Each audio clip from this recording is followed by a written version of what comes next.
Monday is Martin Luther King's Day.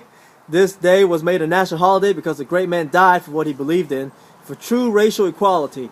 I believe that Dr. King knew he was going to die before he died, because in the autobiography by Coretta Scott King, his wife, she wrote about how days before he was getting ready to be assassinated, he bought her a silk flower. Now, he had never, ever bought her an artificial flower, but he told her on this day that he wanted to get her something that was going to last for a while. Dr. King gave a great dream on the steps of the Washington Memorial in his speech, I Have a Dream. Let's see how we're doing with his dream. He said, I have a dream that one day this nation will rise up and live out the true meaning of its creed. We hold these truths to be self-evident, that all men are created equal.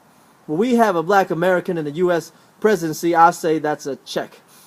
He said, I have a dream that in the red hills of Georgia, the sons of former slaves and the sons of former slave owners will be able to sit down together at the table of brotherhood. Georgia, check. I have a dream that even in Mississippi, a state sweltering with the heat of injustice, that it will be transformed into an oasis of freedom and justice. Mississippi, check. He said, I have a dream that my 4 little children will one day live in a nation where they will not be judged by the color of their skin, but by the content of a character. Check. I think in the strongholds, in the racial equality, there's just a couple of places to visit before we make Dr. King's dream perfect. It's in the church and it's the marriage bed. Church, because there's still so many churches where we have predominantly white folk worshiping and black folk worshiping by themselves. Although when you ask them, they all say that they want racial diversity. But I guess it's just that cultures, music is so different, our worship preference is so different that people rather worship with their own race. So our common enemy is comfort. We'd rather be comfortable than make Dr. King's dream come true.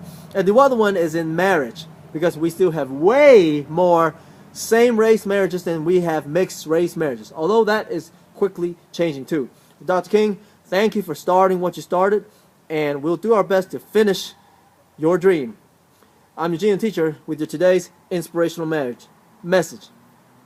And when this happens, and when we allow freedom ring, when we let it ring from every village and every hamlet, from every city and every state, we'll be able to speed up that day when all of God's children, black men and white men, Jews and Gentiles, Protestants and Catholics, will be able to join hands and sing in the words of the old Negro spiritual, free at last, thank God Almighty, we are free at last.